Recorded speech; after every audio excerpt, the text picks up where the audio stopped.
everyone. Thank you so much for joining. I'm, of course, Janine at Graeae Horror, your film festival director, which still sounds insane to say, for the Shared Site Film Festival.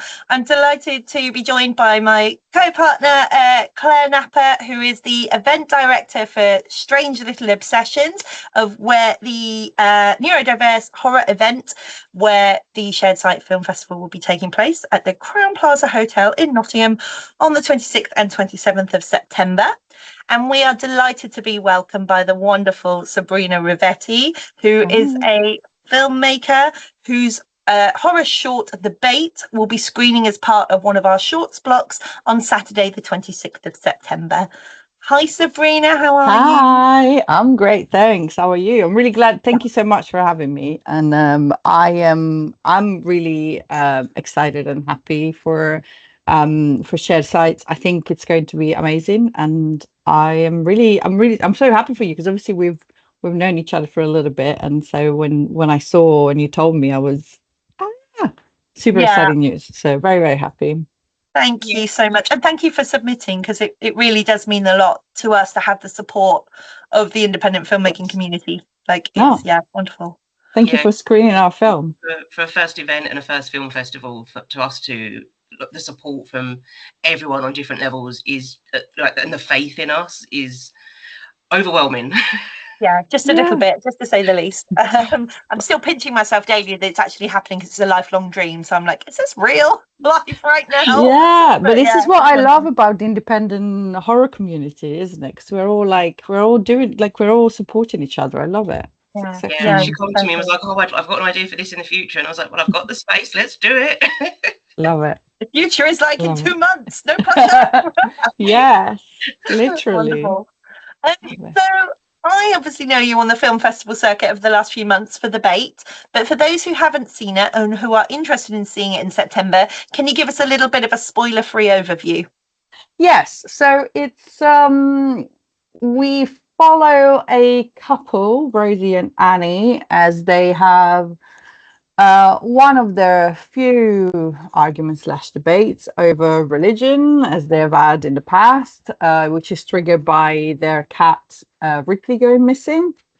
And then Rosie has a religious revelation. And I will leave it at that, because I don't want to spoil it, but also I like that we left it a little bit open to interpretation as to what it is. So I'm always interested to see what people say they think it is, what they think is happening. I think it's wonderful. Yeah, definitely. I think that those kind of films that leave things open to audience interpretation open the most interesting conversations after screenings, for sure. It really is interesting to see what people take out of different films and their experience. That's really fun. What was your inspiration for the story for The Bait? Well, I mean, I grew up in Italy, so I have obviously grown up in a religious culture. My family was never particularly religious, but I have grown up in a religious culture, and a lot of my upbringing speaks to growing up in that environment where it's always in the background of why you can't do certain things, you can't say certain things, or why things are viewed for a certain lens, so to speak. And then when I say 13, 14, so I grew up going to like after school religious groups and all that stuff. And then around 13, 14, there was kind of like a bit of an anti-religious awakening for me. I think that was the start of my atheist journey. So I always have strong feelings. I'm fascinated by religions. I'm fascinated by people's relationship with religion. But I always think, and I always thought, and I still firmly believe, that it should be a very personal affair. So it should be your relationship with God. And I admire, I have this, I love the various differences and similarities in religions. I love hearing about it. But I'm also conscious that sometimes people take it too far, and it becomes a relationship with the religion rather than with God. And so they look outwardly and they decide that other people can't do things or shouldn't be doing things that are against their religion, So it's a bit of a deeper, maybe too deep. But yeah, I guess that was kind of the incipit. And we made this film for a filming challenge. So it had its own little inbuilt challenges in that it had to be made in 66 hours. But I mean, the seed of the idea has always been there. I've always wanted to do something with God or a God or a religion or a godlike entity. Let's put it that way. Yeah. Okay. And you mentioned the 666 Film Challenge, where some of our viewers will be aware of the Indie Horror Society as well. How did that relationship come to be? Because as we know already from being at different festivals, the indie circuit is quite small. But how did you come to be involved with the challenge and everything? So I think it was around 4 years ago.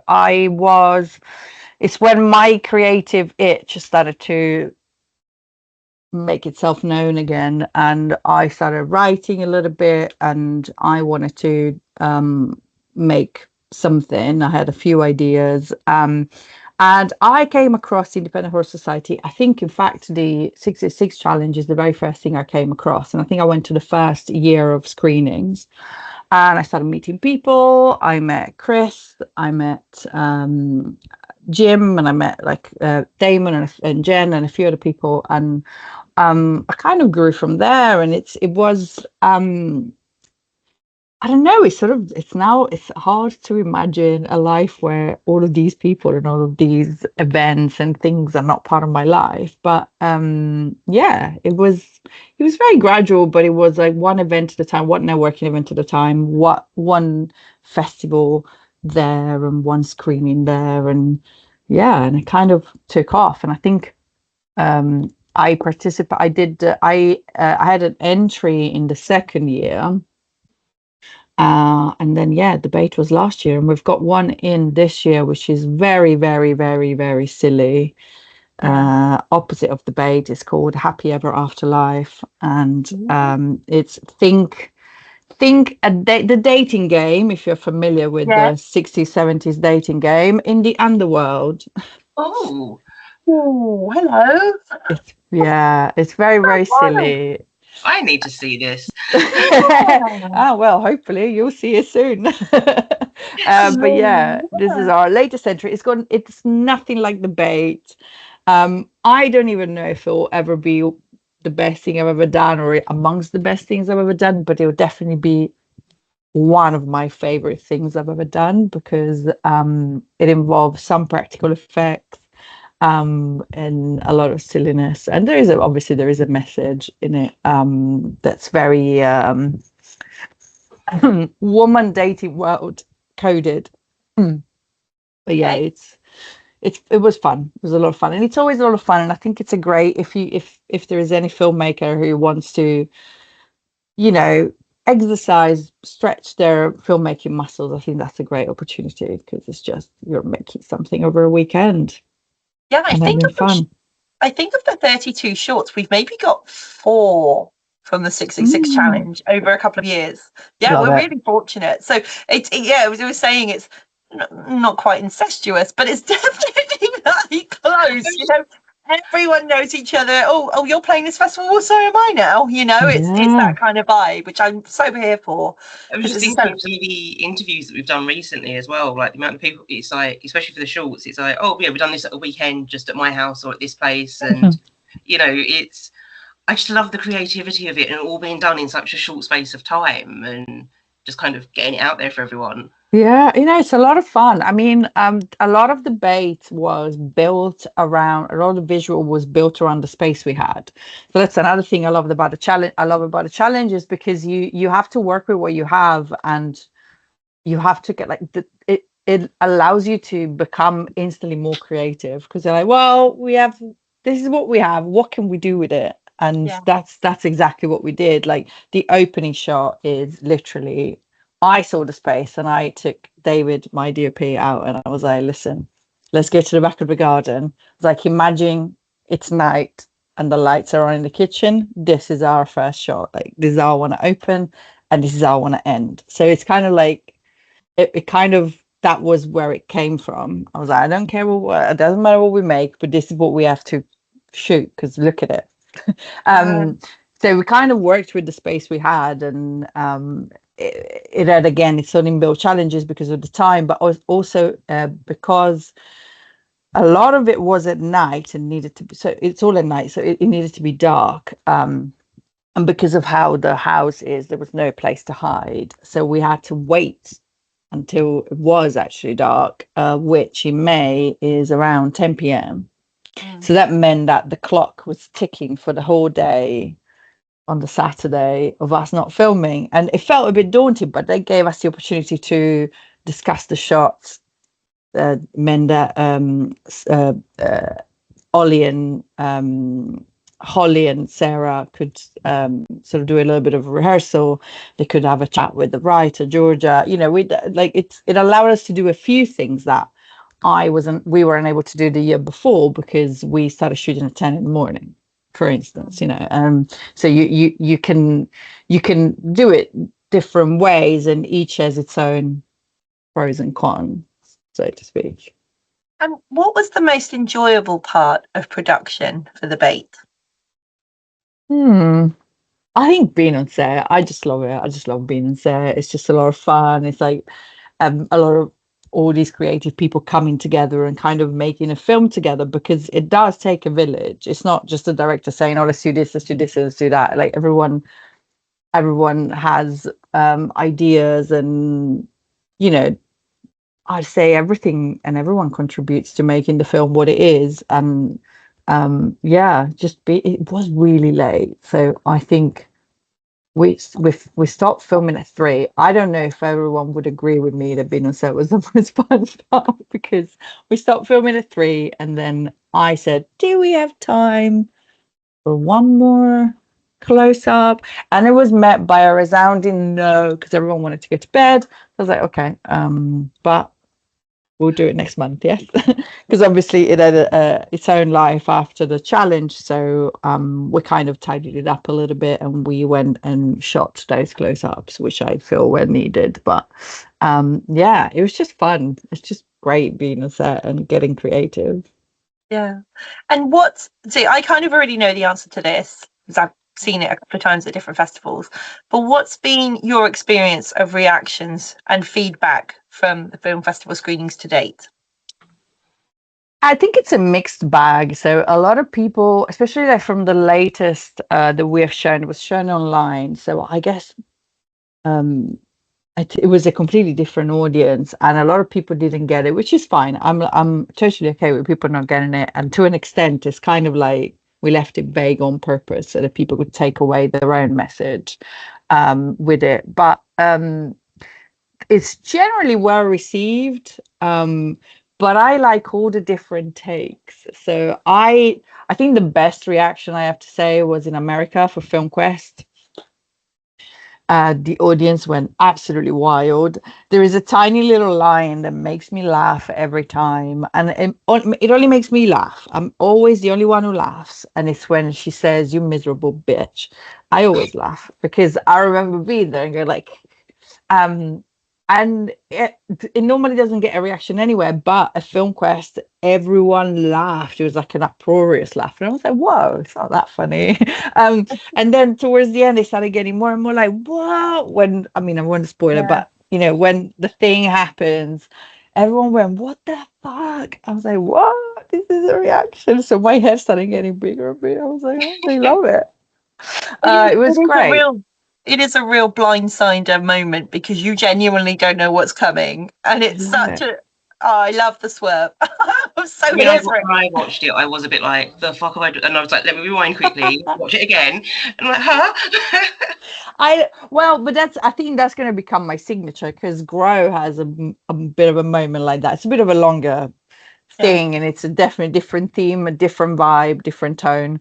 But it is a bit like that. And I think that's going to become my signature. Like, we start with a normal life, normal dialogue, and then what is happening? Someone at FilmQuest approached me and they said, finally, a biblically accurate rapture on film. And I was like, thank you. Because that kind of was... Boom. Yeah, because I was like, that's kind of, thank you for saying that, because I was kind of going a little bit for that, but I didn't want to make it explicit because I don't want to define what that entity is, because it's in my head, it's a very specific thing, but I want to leave it open to the audience interpretation. So it was, yeah, it's a mixed bag, but it's usually well received. Right. And there's a cheeky little cameo, insider knowledge, in there we go, you know how to ask. Can you tell us about the cat? Yeah, so it was really funny because I had made the posters on the Saturday morning, and I went to Snappy Snaps to have them printed before like running on set.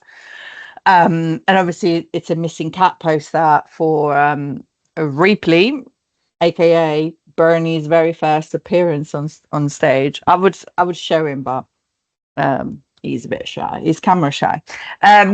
And Snappy Snap, obviously, they were like, "Oh my God, I'm so sorry, your cat is missing." I was like, "No, it's a film prop. My cat, Bernie, not Ripley, is at home. He's sleeping." But I also had printed him instead of her, because obviously Ripley is a female cat in the story. But because he was sat next to me, I typed him. So we had to redo them when we did the pickups for the close-ups. We also did the insert of the poster, and we managed to put the wrong one on top. So you will see that it is conveniently cut at an angle where you can't see if the cat missing is a he or a she, because I was like, we managed to put the wrong one on top. Sorry. So yeah. Just I love that story too much. Great. Couldn't help myself.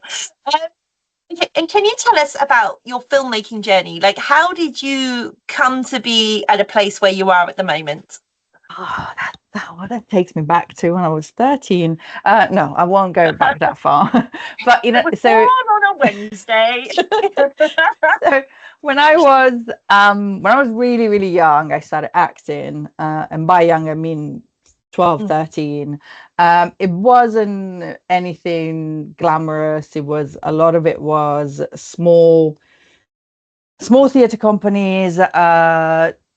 I did some street theatre, which is actually how I started acting. So my acting journey was street theatre.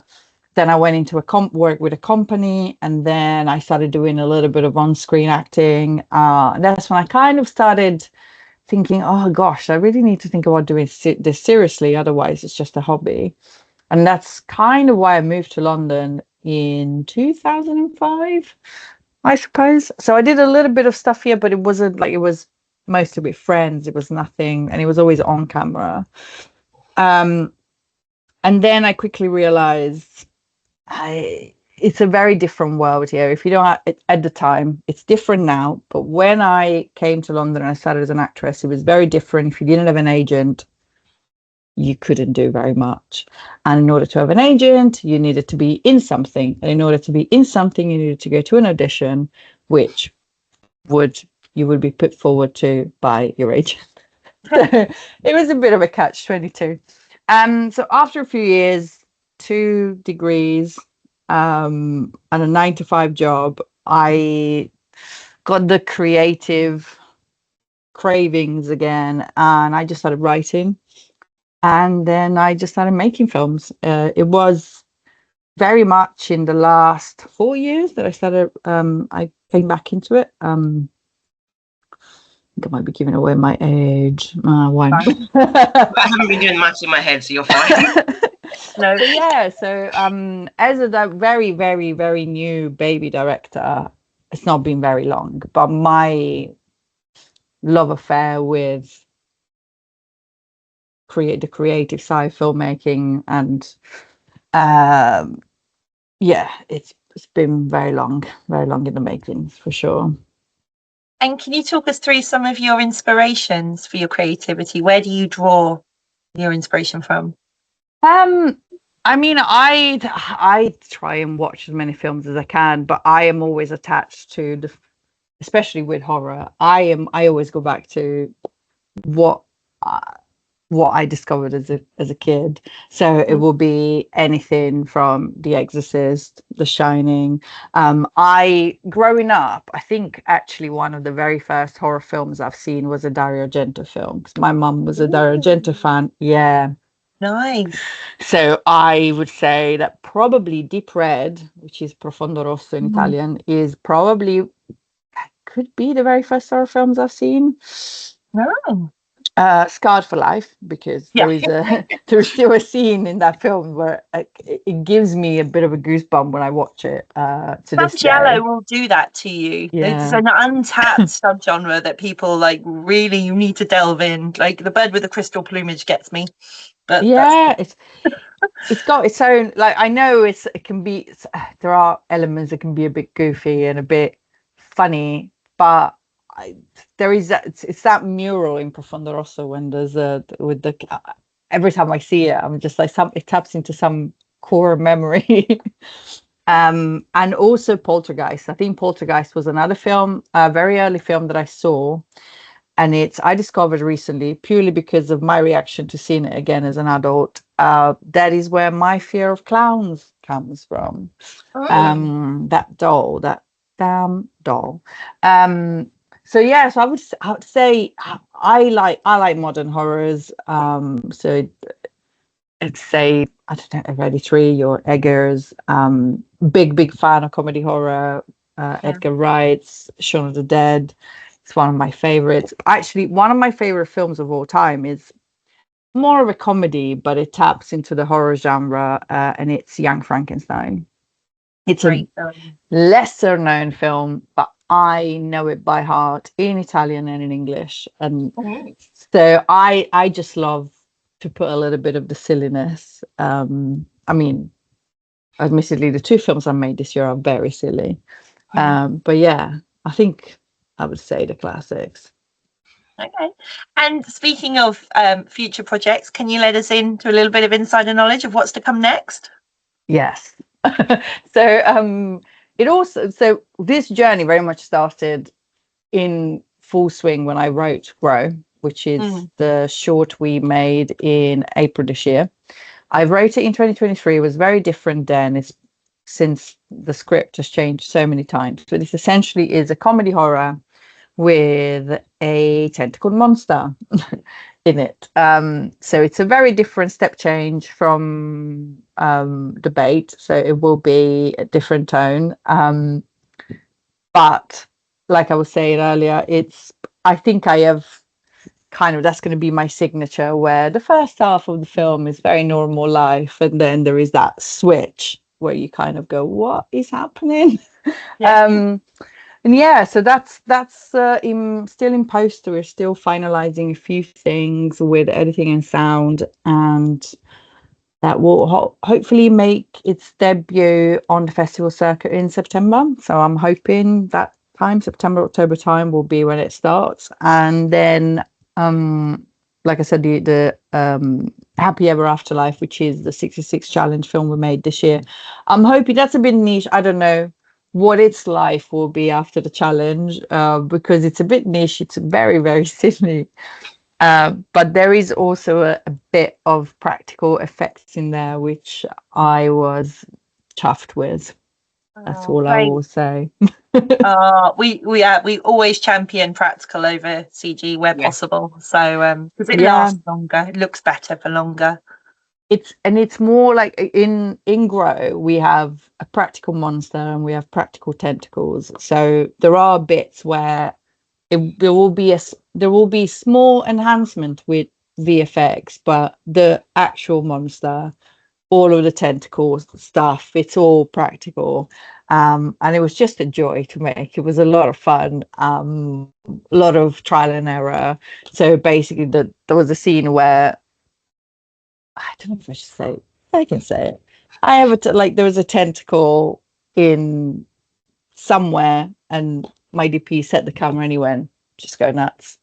So it was just me playing with a tentacle for half an hour, just seeing what worked. Yeah, it was so much fun. And then I watch it now and I think, oh, I can't believe that was just me messing about with a tentacle. A lot of fun.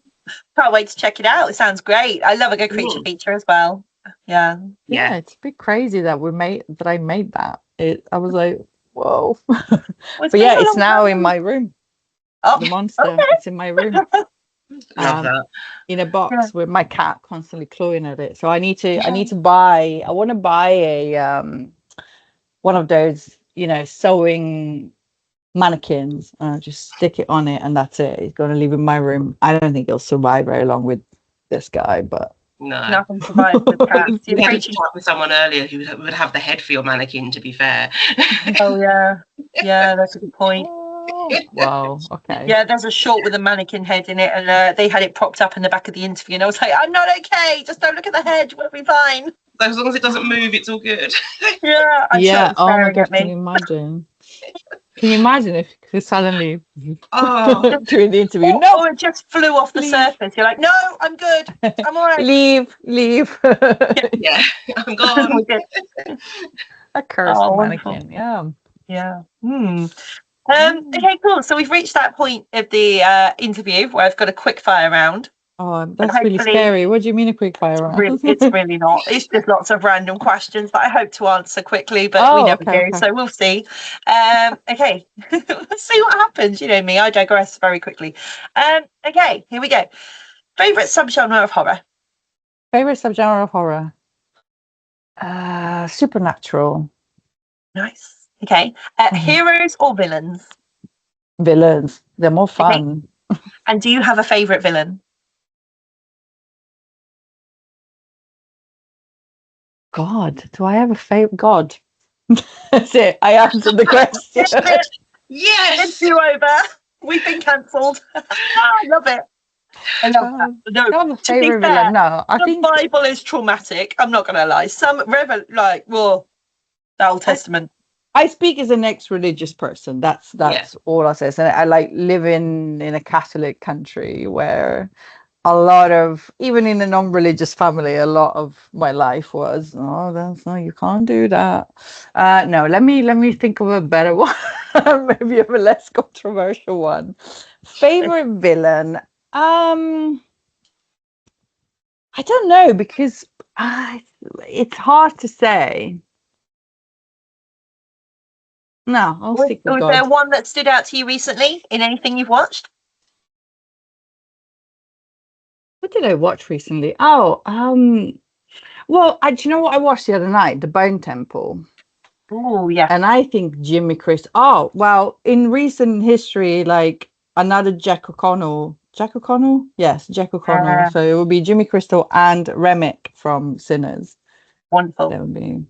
Although I do like vampires, I can't consider them villains. Are they villains? Like they're just. No, I love a vampire. They're not villains.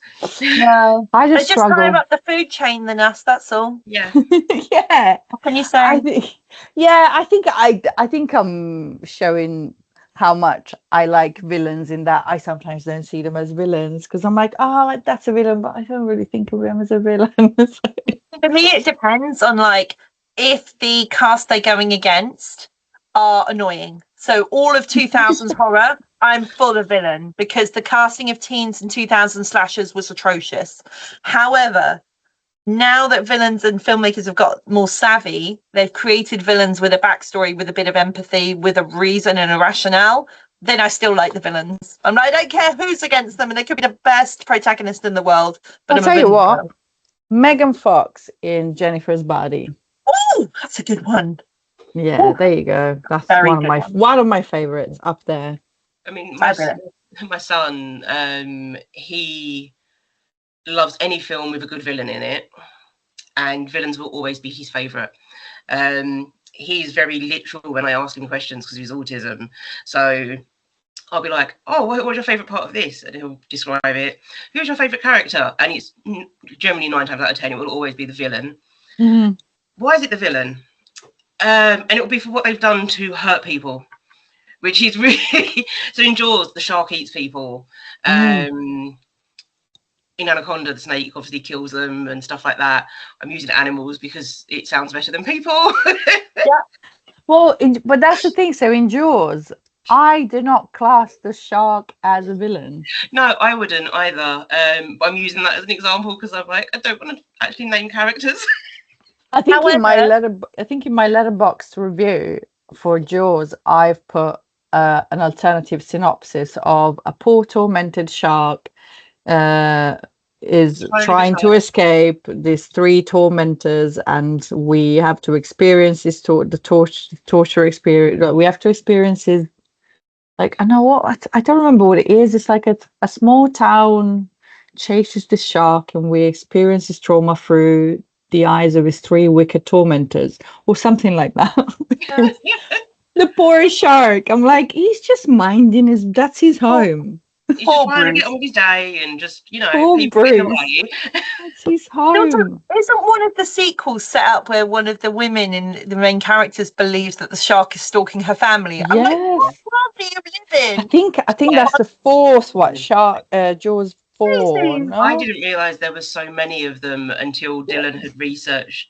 He'd found them. I think he was like 10 or 11, and he's like, "Oh, I want all the Jaws films." And I'm like, "There's more than 2?" I was like, "Okay." So I learned something new. The third one is 3D, right? Yeah. Definitely not one of my favorites, but Jaws 4, I think it's called Jaws 4: The Revenge. It's the revenge, yeah. Yeah. And then that's where I lost it. Until they do Jaws in space, I'm out. No, I feel like there should be a Jaws, but from the point of view of the shark. After what Sabrina's just said, I think that would be a great twist on it. Just I think shark in so. the water, trying to live its little best life, thinking it's eating like seals or something. It's actually people. I think there's a film in there. I think I'm still waiting for Jaws 19 as seen in Back to the Future 2. No, so I'm just like, we still don't have Jaws 19. But I think it's interesting because we've had the reverse of a few villains in horror stories. Like if you've seen Presence, like the whole film is through the eyes of the Presence, which is a very interesting take. Definitely. But then you look at things like The Rise of Leslie Vernon. Really interesting take on serial killers. It's a really interesting take where he's like schooling them, and you're like, but this is a work for me. This is a hobby. This is a thing. And you're like, but you're still snatching people up. But here's what, in that reality, like Freddy Krueger is real, Jason is real. They like kind of touch base on it as part of the world building at the beginning of it, and it's a mockumentary. It's really clever how people's like change the expectation there with that narrative. It's really fun. And it's like recently also In a Violent Nature did something similar in which such a good film. We follow the I really like it. I've heard a lot of mixed opinions on In a Violent Nature. I'm like, I love it. I love it. I know there are whole bits of the film where all we're doing is walking with Johnny, and I'm like, yes, but I like the idea that that's what Jason Voorhees would be doing in the woods between kills. Like, he has left his weapon on the other side of the lake, so he has to walk all the way back to get it. And that's why in a film you don't see him for like a few scenes, because he's got going all the way back. Yeah. The one thing I really love about that is the sound design in that film. It's sensational. It's like playing an RPG, but you're first person. So you're following the character and you're walking, but it's like you've got the background noise of like the guy he ends up going back to kill in the farmhouse at the beginning. He's walking past and that guy's having an argument with the neighbour, and he's just walking because he's not interested. And then the other guy walks away and you hear their conversation, then you lose it. And it happens again later on with the teenagers. They're having a party and the music, and then as the character walks away, the sound disappears. Whereas normally in that kind of Friday the 13th vibe, you'd stay with them and you'd be like, what are they talking about? And I love that so much because you really are immersed in Johnny against what's going on around him. It's his story. I also like the fact that from all the snippets of their conversations, you gauge that this is like the third or fourth in a franchise. Yeah. So this will not be the first time he's risen up. So this will be Friday the 13th part, I don't know, 4. Yeah. I love it. Yeah, and I love when they take the selfie. You just know that in the next scene they'll be like Yeah, So clever. I loved it. I thought it And was that really clever. and that yoga kill. That's my favourite kill of that year. Just The nothing comes pretzel, close. It's the gorgeous. yoga pretzel. I just love it. Yoga pretzel. I couldn't get, I saw it as part of, Cineworld, if you have an unlimited card, does a secret screenings. Yeah. And I think I saw it as a secret screening, and I was like, oh, interesting. And a few people left as it started, and I was like, no, I actually really wanted to see this. And when that yoga pretzel happened, I was like, oh, that's sick. Because I'm not typically, I wouldn't be a slasher buff. I watch a slasher, I will, but it's not my favorite. Like, No, same. it's not my top. But I appreciate the creativity in kills. So I'm always like, which Friday the 13th is the one where he bashes that person inside the sleeping I don't know bag? which one it is. They're all the same to me, apart from the one in space and Manhattan. The rest of them are all the same. I'm sorry. They all blend in together. one. Yeah. I do love it. During COVID, because I only ever watched one of the Friday the 13th. And when I was furloughed, I made a mission that every day I would watch a new Friday the 13th. So over 10, 20, 30 days, whatever it was, I watched them all back in chronological order. I was like, great, we'll do this. Skip Freddy Jason because that cast, I can't. That's the whole thing. But like literally, I watched everything else. And then I realized, I was like, oh my god, they're actually such a bad franchise. It's like really disjointed. It's really like painful to watch. That's why I think I would have only dipped in one here and there, because as a small dose it's perfect, but as a huge, and I'm probably pissing off loads of people are unfollow this list, but it's like I just can't. I'm sorry, I just can't. What would be your favorite slasher kind of like recurring killer? It's really hard. It is, isn't it? Because there's so many. I'm reading a book called The Final Girl Group Club. Group Club, is that what it's called? Gosh, I should really know the title of the book I'm reading, but it's by Graeae Hendricks, so I bought it for the author more than the title of the book. And it is all about final girls in like their 30s, 40s, where the actual thing happened when they were in high school, and they've had to deal with it for the rest of their life. But the killers always come back, so they talk about the sequel. It's very interesting, and they're all obviously based on real films, real slashers. So there are all the spoofy names, like there's a Silent Christmas or something like that. No, Silent Christmas is actually an actual one, but there's one of them is the ghost killer. I'm like, we know who that is. Brilliant. I think they're really good. Opening up the conversation about slashers, like I generally don't think there's one franchise killer that I love more than anything. My favorite, like Freddy, is as an aside, because I feel like he's special because of Robert Englund and what he did, and he's not. I'm not really scared of him. I laugh with him. I think he's brilliant, and the costuming and everything is fantastic. But like, generally, my favorite slashers are ones that are like one-offs. So like Frankie Maniac Woman, she's a phenomenal. Like when you get to see that character, she's amazing. I really love Johnny. I think he's great, and when whatever happens with the second one when that comes out is great. I love Leslie Vernon because it's a different take on slashers, and I really like films like Maniac because it was like a one and done. I love Maniac. It was really cool, and I even like Elijah Wood's take on it, as well. It was really fun to watch them in such a dark role. I love that. Yeah, great. I did love Maniac. I mean, Elijah Wood is such a good actor. I love the versatility, and I love how to an extent a little bit like Daniel Radcliffe, he's made some choices. Daniel Radcliffe has gone to the deep end with his choices, and I love it. I mean, I grew up when Harry Potter came out, I loved it, not gonna lie. But I love the direction that Daniel Radcliffe's gone in to be so different and to kind of stay away from the stereotypical role. I'm obsessed. It's like you've taken that Harry Potter money and gone, right, thanks very much, J.K. Rowling. I'm going to go to the career I want. Thank you very much. You know, I love that. There's a series he's in with Steve Buscemi, and every season is a different American like story. I can't remember what it's called. It's kind of bugged me. But I in one know of what it is. them, he comes out singing "She'll Be Coming Round the Mountain" with like a full feather boa, and I cried I can already so picture it. much.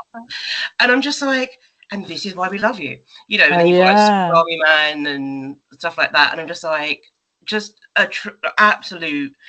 Like, he's incredible. I think he's so talented and just, yeah. I just love that he's taken this weird, like every role he has accepted since ending Harry Potter has been a wild choice. Absolutely. But in such a good way. And like I think the first one I saw was Guns Akimbo. That, Yeah. oh, And I was that. like, okay. Yeah, my husband showed me that, and I'm like, "What the hell?" Because I saw the poster for it, and I'm just like, "What?" I was like, "Okay, let's give it a go." And again, and the dedication to the role he plays, and just how well he does it. Yeah. I think nothing for me beats Swiss Army Man in terms of weirdness. I haven't seen that yet. You need to see it. Yeah, this is unhinged on another level as well. I don't even like the way. Yeah, I can't even put words in. Yeah, it's great. I need to see that. I think it's on my list. Oh, so yeah, I did say about these quick fires going down. And I was going to tell you a little story about Daniel Radcliffe. I won't. No, I won't because it's too long and it's not that interesting. It's like, hey, we're dedicated. We're dedicated. Come on, we need to know. No, because I used to work in theatre and I know this. Yeah, when he was in Equus, I used to work as an usher. I think it was still Mary Poppins at the time. And a friend of mine worked a stage door for Equus. So every day when I was, well, not every day, it would be like once a week when I was on all day as an usher, like just greeting people. On my lunch break, I would go and say hi to him, a stage door. But my lunch break wouldn't be until like 5 or something like that, because obviously I would have to then start the evening shift. And often Daniel Radcliffe's dad will be coming in. There'll be like a few people outside already waiting for him, but I would just go in and say hi to my friend. I kind of became a little bit friendly, not friendly with the dad, but like the dad started to recognize my face and kind of go like, hello, hi. So no one would worry. Daniel Radcliffe's bodyguard was not worried because I'd be like, I was there literally every day. But Daniel Radcliffe had never seen me. And one day he arrived with his dad and he came out of the car before his dad. And my friend Gavin was like, oh my God, is Daniel Radcliffe? So just, because you're not supposed to be here, so just act normal. And I was like, what do you mean act normal? And he panicked me because I was like, I'm not doing anything wrong. I'm just talking to you like I always do. So I literally basically started staring at the wall. So I was like, I'm going to make myself as small as I can so that I don't want to panic him because he might think I'm like a crazy fan that's stalking him. So I'm just going to try and not look at him. And literally, he came in and he had a little bit of he was taken aback because he was like, well, there's a person I don't know. Because he was hounded constantly by fans. So he was just like, well, a little bit like, unsure, and I just kept looking, and my friend was like, don't be weird. I'm like, I'm not being weird, I'm just literally like looking at the wall. I'm trying to make myself small. And then his dad came in and he was like, oh, hello. He said hello to both of us. So everybody relaxed because I was like, I'm not here to stalk Daniel Radcliffe, I promise. I'm just saying hi to my friend. Love it. It was honestly so funny. I have a better celebrity story, but it's not related to Daniel Radcliffe, and it's a beef I have with someone that's ruined the Lord of the Rings franchise for me forever. And it is Orlando Bloom, because he has flipped me off once for no reason whatsoever. What? And that is a beef I will forever have with him. Unless he apologizes, and this is an official. We're putting it out there. We need an apology. I officially demand an apology from Orlando Bloom for flipping me off for no reason whatsoever. How wild would it be if I edit this and tag him and he responds? Could you like, we just have a flip Orlando off. Bloom. We have a mean flip off in the comments. It's just you two flipping the bird. Wild. Yeah. It was Yeah. crazy, but it was him, and he did Funny. flip me off for no reason other than me smiling at him. Wow. Oh wow. He was walking down the street. I was outside a pub with a drink and a cigarette because I still smoked at the time. And I saw this guy, I think he was in Killer Joe at the time. And he was probably either going home or going out, meeting someone. I don't know. Obviously, he just looked like someone who just finished work and was going home, which is pretty much what he was doing. But I didn't recognize him straight away. But he was walking this way. And I was like, oh, he's kind of cute. And as he walked behind me, I kind of turned this way and he was looking at me. So I smiled. Yeah. Sorry, he smiled at me. So I smiled back and he just went like that. And then he walked God. off. And I started looking around like, did anyone else? Did you? Am I going anyone mad? else see this?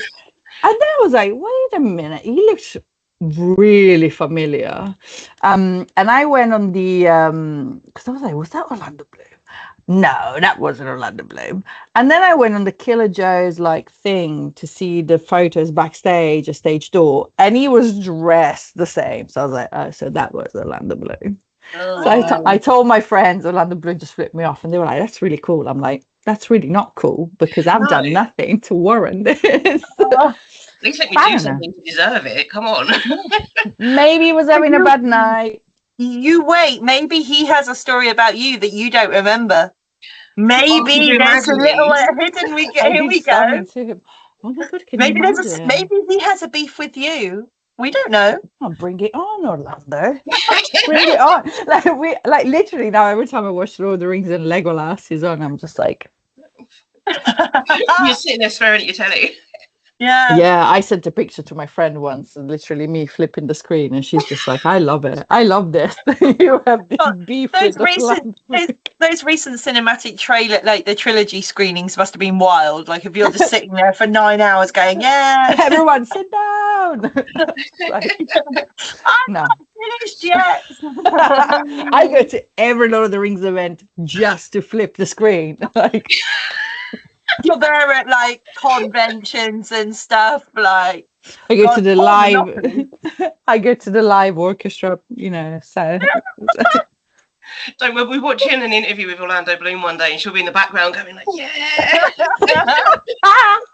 it would be really funny if you tag him when he responds, and we're like, we start having a real beef. Or we start some weird kind of internet craze where people start watching this and then they start meeting Orlando at events. And they're like, this is Sabrina. Oh my god! What if it wasn't him? No, it was him. What if we Because the thing start- is, oh god. I didn't recognize him straight away, but I knew it was. I was like, his face is very familiar. It was so funny. But yeah, Oh god. I have beef with Orlando Bloom. I mean, that's fair.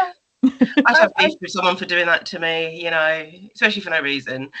No reason other than smiling back at him. So Honestly, I don't know. He's I also feeling don't know how. way. I had when I worked in theatre, I had a lot of celebrity encounters. They were mostly good. I think I freaked out Rail Fiennes once because so I need glasses a little bit, a lot bit, but I haven't always worn glasses. And I think I was going on my lunch break, and he was in The God of Carnage at the time, and I think he was walking in my direction, probably also to get lunch, and I was walking that way, and I kept staring at him, going like, "Is that Ralph Fiennes? Is that Ralph Fiennes?" And obviously, I bet because you can't see, you're like, huh? Yeah, I was just like, "Is that Ralph Fiennes?" And the closer we got, the more I was like, "Oh God, he is Ralph Fiennes," and he just went, "All right." I was like, "Hello." It's like shit. I was staring like a maniac at Ralph Fiennes. I was like, "I'm so sorry. I am so sorry." Oh. But it was not my best finest moment. He was just literally like, "You're right. Can you stop staring, please? Thank you." But yeah, How funny. Oh god. it was a time. It was a time filled with a lot of celebrity encounters. The biggest was Michael Jackson, but I didn't actually have an interaction. Oh. No interaction. Legend. He just walked past us like this. And we were locked in the theatre for the whole day because I would take that as a winning interaction, not gonna lie. It was a bit of we were in a bit of a trap that day because the theatre was surrounded by fans. We I could bet it was not leave. insane. It was to this day, it was the most insane day of my life. It was. We could not leave the theatre. We had paparazzi offer us money for a picture. I had, in the interval, there were people screaming in the theatre everywhere. Everyone was taking pictures at the end, not of the show, obviously, of Michael Jackson leaving. One of my then colleagues was trying to stop people from taking pictures. I looked at him and was like, what are you doing? What are you doing? But they're taking pictures. I'm like, not of the show. Like, no one is watching the show. It was so funny, but also a bit traumatic. I had to go and relieve someone from stage door for the lunch break, and there were fans in there. I had to like sneak out for the fire exit, and there were people already inside stage door offering me money for my uniform. I was like, I don't think so. You can't. I was like, do you think I can get anywhere near him? Like, there'll be someone tackling me to the ground in 0.5 seconds. Orlando Bloom. Orlando Bloom. Notoriously the bodyguard of MJ. He lurks in the corners waiting to flip me off, I believe. Yes, he does. Orlando Bloom is notorious for his lurking. Yeah. Petty Bloom. Oh God, I've lost all control of this interview. That's my fault. Before we went on other people, when we talked about Daniel Radcliffe, the series is called Miracle Workers, so it's definitely worth a watch. Thank you. Yes, I think I heard of it and I wanted to watch it. What is it on? Because these days I can't tell you what I watch it on because. Oh right. Offline. Yes, offline. I can Google it. I think it did have a run on Amazon Prime actually, so it might. Boom. I know, but yeah, definitely find it and watch it wherever you need to find it because it's amazing. Yeah, I really want to watch. I do love what he's doing with his career. I just think he's brilliant. I love Steve Buscemi. I mean, he's one of my favorite actors, and I think people don't rate him enough sometimes. Like I have been obsessed with him for years. I remember seeing him in Con Air, and that's one of my favorite films. Yeah. I mean, for me, it's Airheads all day. That was a part of love Airheads. Yeah. Airheads is fantastic. Because you've got him, Adam Sandler, who I don't highly rate. Sorry, Adam. Not the biggest fan. But then Brendan Fraser, who I absolutely was obsessed with, and I was like, "This is wild! Who put these three in a band together? What is going on?" I love that film. Such a great film. That film. I think my favorite with Steve Buscemi must be The Big Lebowski, although his role is not like the biggest. But I love that film so much. He's just so good in like everything he does. I got my husband to stop. He'd never seen Boardwalk Empire. Oh, I haven't seen that. And I was like, you need to go and watch it. I was like, he's just incredible. And he come back to me and he was like, thank you. Yeah, I need to watch that too. You know, he was helping fire brigades on 9/11. Yeah. Oh, what a dude. Wow. Yeah, he literally went there that day and was just helping them. Because I think he used to be a fire officer, wasn't he? Yeah. Okay. We learned something new. Firefighter. Some of my favourite actors today, so it's great. Okay. Yeah. This is complete chaos. Janine's like, I need some order. I can see that.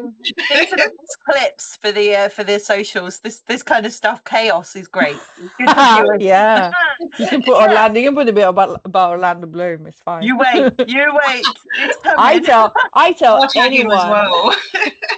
I tell anyone who has ears that story because everyone must know that I have been wronged by Orlando Bloom.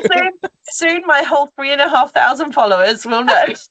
We're going to right this wrong. And I can guarantee you only about 100 of them actually watch any of my stuff. So we'll see what happens. It's funny because everyone at the time used to tell me that would make for a great story. I'm like, but I was so pissed off at the time. I was like, I didn't do anything wrong for him to bring me up. We'd riled her up again. Look. But she's like, turning that key in the back. Here she goes. Yeah, I will take my revenge. No, bless him, poor Orlando Bloom. That's he probably had a really bad. The life and death of Orlando Bloom. He probably had. I think there's a film in there. My beef with Orlando Bloom. Yeah, I think, that's your new short. do you know what? One of the favorite things he's in that I love is Extras. I was just thinking, how fun would it be if you did an extra style skit and he just walked on at the end? You'd just be like, what? Just a bit part. That was one of my favorite when he plays himself, and like there was a bit of a continuity type error because in her character, I don't remember the character's name of Ricky Gervais's friend. I don't remember their names, they're both of their characters, but she had in season 1 she had a poster of Orlando Bloom. So when she meets him in real person in season 2 and she's like unfazed, I was like, pretty sure she had a poster of him. Yeah. But that episode is spectacular. I love it. Yeah, I love Extras. It's always for me the David Bowie episode where he's calling him a silly little fat man. It's always the one that gets me more than anything. Between that and the Ross Kemp episode. I like the Ross Kemp episode. We turned into the Ricky Gervais hour now. Sorry, guys. So this is it. We're now talking about good Ricky Gervais stuff, not the awful UK office. Sorry, Ricky, but the US office was the best thing to ever happen to your career. And also, before I knew it was a bit of a, we made jokes about. Before I knew that I don't agree with him on a few things, but Extras for me is Ian McKellen's episode. Another legend. Serena. And the Warwick Davis episode as well. There's so many good ones. So many good. Extras was good. The what's her face? The Kate Winslet one, when she goes on about polishing her husband's Oscar. I love that so much. I love that she put herself out there like that so much. It's just, to me, that kind of stuff is the mark of like a really good actor, when you can put yourself on there that convincingly. And even stuff like SNL. If you are really good on stuff like SNL, for me, you're like Pete. Just to kind of put yourself in that silly, crazy situation and just go with it. Go with it and come off really convincing and really silly and really funny. Like who was on it that was really, really good? I think it was Adam Driver was in one episode of SNL where I was just like, this is just solid acting, because how the hell did you stay serious through all this? Just love it. Comedy is the mark of a good actor, I think. If you can do comedy, it's when they're all doing stuff together though, and like we're sitting there laughing so much, almost crying. It's like, how are you doing this with a straight face? Yeah. If I was in there doing that with a friend or something, or trying to do that, I wouldn't be able to keep a straight face. I'd be dying. This is where the concept of shows like Last One Laughing are so brilliant, and I've always loved Bob Mortimer, but when he won that show, I was like, I didn't think he had that in him. No, have you seen that show? It's wild. No, so it's like a Big Brother style scenario, and Jimmy Carr hosts it, and they put them in a house and they live together for like a certain amount of time, and the aim is for all the comedians to make each other laugh, and the minute they laugh, they're out. And then they get evicted, and then the last one who doesn't laugh wins. And famously, the first season, Bob Mortimer won. And I thought of anyone, it would be easy to make Bob Mortimer laugh. Turns out he's got the most stern face, and I was like, he's great in thrillers and horrors. They brought him back in on the second season, and everyone that was in there that saw him come in, the look of dread on their face, they were like, "Fuck this!" And he was fantastic. Oh, I would be out first. I can't. Yeah. I actually, when we were on set with Graeae, at one point, I ruined the take. I had to leave because our main actress, Jerry Allen, she made me laugh so much. I was like, okay, I'll just do the same again, exactly what you just did. Only I'm going to leave the room. Yes, I was just do exactly what you did. I will see you in a few minutes, because I can't keep a straight face. And I think maybe when I used to do this regularly as an actress, maybe it was a bit easier, but now that kind of I don't even have to. So I can just go like, right, I'm just gonna go into the other room, you do exactly what you just did. I love that so much. So I have like a couple more left Go on for the it. question. Sorry, I've derailed this No, massively. never apologize when the content is that good. Never apologize. Oh, I used the word content. Oh, I'm just going to shoot myself. Well, That's grim. it is well, So it is grim. content. Anyway, we move on. Oh, I feel sick. Okay. Shame. I know, shame. Like, somebody threw a tomato at me already. God, gross. Anyway, let's not actually. I'm in the public quite a lot. Somebody will throw fruit at me at some point. We digress. A favourite film score? Let's try and rerail this. Favorite film score? I think I am obsessed. I really like listening to film and TV series scores. I think I always go back to the same ones. I think one that will stay forever with me is Donnie Darko, but because that's a film that I absolutely love. And I've discovered in the last few years it's a bit niche in that not many people, like a lot of people don't get it, and it's a film that, in my opinion, you don't necessarily have to get to enjoy. But the score for me is just immense, and I recognize, in fact, they've used a bit of the score because obviously there is the soundtrack includes some really famous songs from the 80s, but there is the score that was written specifically for the film. A bit of it is used in another film. Oh. And I was watching this film. I think it's called Burnt. Don't know that. It's got what's his face? Bradley Cooper.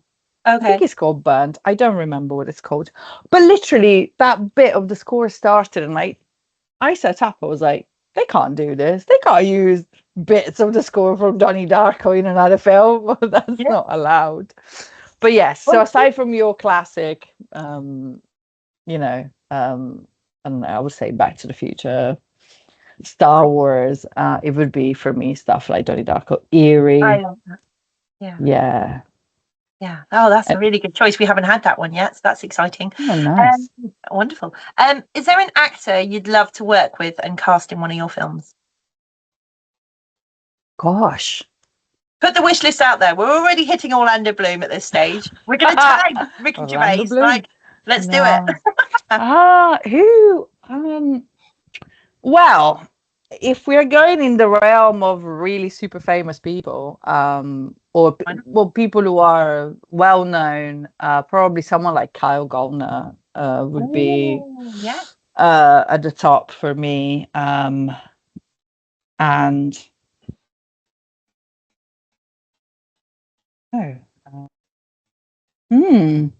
that's a really good question. I haven't thought of that because I'm always like, I can't really get myself out there with choices. And I like to work with the people I know and people I know the performance of. So like Holly in The Bay, she was also in one of my previous films. She was in The Mirror.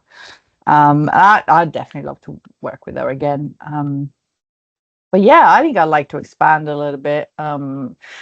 There is someone in the horror community who Johnny Vivash, I don't know if you know him, he's in a lot of stuff. I think I would quite like to work with him. I think I've already told him. Well, we keep telling him till it happens. Yeah. Right? You can only ask. And I can't. I don't. I never thought about it, but yeah, he's definitely one in the horror indie horror community.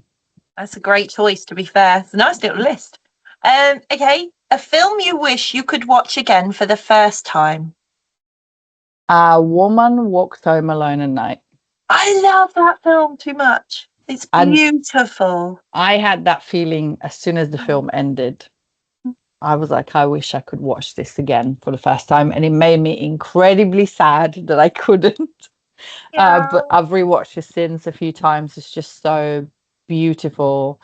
It is so I don't know, it's just like it's so romantic, but not in a soppy cheesy way. It's just proper yearning, I loved it. I loved it so much. I really love the way that the director, their name escapes me now, they play with the complexities of human emotion with a character, an entity that isn't human, or may have been Yes. human at some point, but so long ago that they've got Yeah. the little interactions that a vampire has with the child, and the instinct is to attack, but it doesn't attack. It's learned over time to attack things that deserve it. Yes. And she instantly is there, and then she's like, "No, I'm going to take the skateboard though." And then Yeah. she's just got that moment of shit, and it's one of the most beautiful shots. I'm putting this in my top 5 of cinematography shots. Like the shot of her from behind, where she's on the skate, or from, I can't remember if it's front or behind. She's on the skateboard, and the I can't remember the piece of clothing that she's wearing. I always forget this wrong, so I'm not going to say it because I'll get it wrong. But like the piece of clothing that she's wearing is like billowing in the wind gently behind her, almost like a cape, and it's stunning. Like, it's one of my favorite shots ever in film. Gorgeous It film. is a gorgeous film. And that soundtrack as well is the score is beautiful. It's such a good film, and that definitely is one. The other one would be Donnie Darko, because I'm a little bit obsessed with that film. But for me, every time I watch it, it's a bit like the first time, so I don't mind. But yeah, That's wonderful. Okay, one last question, and this might need a thinking cap, but we're prepared for it. Oh no, okay. You've got this. It's fine. I believe in you. Some wouldn't. Orlando Bloom, but we get there. Okay, if you were to schedule a double feature for us to get to know you, which 2 films are you showing? Well, I guess one I've already told you is Donnie Darko, and the other one would be Young Frankenstein. Nice. Those are the 2 films that tell you all you need to know about me. Very messed up, what is going on film, and the very, very silly one. Yeah. Mel Brooks, goodness. Yeah, although it was written by Gene Wilder. Yeah. That's his baby. Wow. And I've watched the documentary about Gene Wilder, and there's a bit where they discuss is obviously he had dementia, and he had Alzheimer's. Yeah.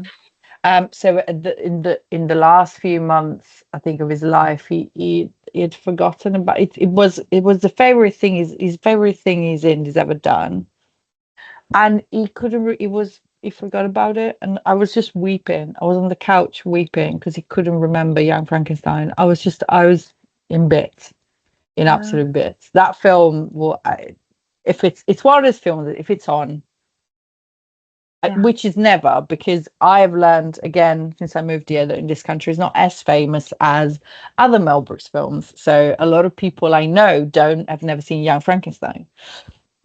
They will often quote Blazing Saddles, Spaceballs. Spaceballs? Yes. Yeah. Spaceballs, yeah. Yeah. Oh God. Yes. Which I also love. But we're just getting a sequel. Who knew? Yeah. Wild. I have feelings about sequels. But yeah, me too. Especially that length of time. Like, don't even get me started on Gremlins 3. I'm pissed. Ah. We're not. Yeah, Gremlins is another one of those films that kind of like can count in my formative years. If it's not puppets, I'm not interested. If it's VFX and it's CG, count me the hell out. No, but I don't want it. They said they use puppets. They said they're using puppets. They better not do what they did with Masters of the Universe and tell me it's a puppet and then do an awful CG bloody tiger that looked atrocious. Oh, is that what they did? Ooh, no. I didn't see it. Oh, if you've seen Battle Cat, he looks anorexic as the young thing. Then they bulk him up and he's just a fluffy. He looks awful. He doesn't even look Pixar good. I'm sorry. He just doesn't. I loved that film. I really, really enjoyed it. It was a real nostalgic hit. Where they even had like the Masters of the Universe, like Princess of the Universe, the Queen song was playing throughout the film. So it really had that nostalgic edge. The characters were great. It had the skeletal humor that was perfect. You know, like in the cartoons, I'm waffling now, but we're going to do it. When the cartoons where he's in the lair with like Evil Lyn and stuff, and he comes out with his one-liners and he's laughing and all the other characters are like, not laughing with him, and he's like, don't laugh, and then they all laugh like they did that. It was so perfect against what I loved in the 80s, except Battle Cat just looked like trash. I'm sorry, it just looked awful. Oh, interesting. I haven't seen it, but the film is great if you like that era of stuff and you grew up in those kind of realms. It's really worth your time, I think. Yeah. Okay. Well, I'll definitely give it a watch. Yeah. Oh yeah. think that nicely concludes our proceedings Thank for you. today. We've healed, we've laughed, we've maybe cried. I cried, definitely I cried a bit. laughing. Yeah, It's a I bit cried much. with laughter. Thank you again, Sabrina. It's No, been thank you. truly an absolute blast. And for everyone still with us, first of all, congratulations, you've made it through, and we appreciate you. Thank you. And secondly, you can catch Sabrina's horror short, The Bait, which is screening on Saturday, the 26th of September at the Shared Site Film Festival, which is running as part of Strange Little Obsessions. Grab your day, weekend, and VIP tickets at strangelittle.obsessions.co.uk. And remember, every ticket holder, even easy for me to say, can gain access to the festival for free, and you can book a seat for any of our screenings across the weekend at no additional cost. So thank you all again, and we will see you in September.